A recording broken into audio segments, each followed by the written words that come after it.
মিশরে ওমরে ফারুক রাদিয়াল্লাহু তাআলা আনহু আমর ইবনুল আসকে গভর্নর করে পাঠালেন। সেখানে আমর ইবনুল আসের ছেলে একটা প্রতিযোগিতায় রানার আপ হয়েছে, এক মিশরি সেখানে চ্যাম্পিয়ন হয়েছে, কিন্তু গভর্নরের ছেলে ও জিততে পারে নাই। ও রাগে ওই মিশরির গায়ের মধ্যে কয়েকটা লাঠি দিয়ে বাড়ি মেরেছে। মিশরি যে মদিনাতে ওমরে ফারুকের কাছে বিচার দিলেন, আপনার গভর্নরের ছেলে অন্যায়ভাবে আমার গায়ে হাত তুলেছে। সাইয়েদনা ওমরে ফারুক আবার ফরমান জারি করলেন, আসো।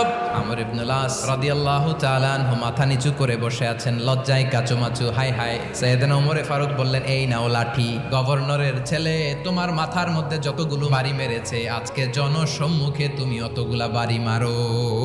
মিশরি গুনে গুনে ততটা মারলেন। এই দৃশ্য দেখে ওমরে ফারুক রেগে মেগে আগুন, আর নিজেকে সামলাতে না পেরে মিশরিরে বললেন, ছেলেরে মারা শেষ হয়ে গেলে এবার বাবার টাক মাথার মধ্যে কয়েকটা বাড়ি মার। আমার পাঠানো গভর্নর আমর ইবনুল আস তার ছেলেকে কেন আদব তারবিয়া কেন শিক্ষা দিতে পারে না?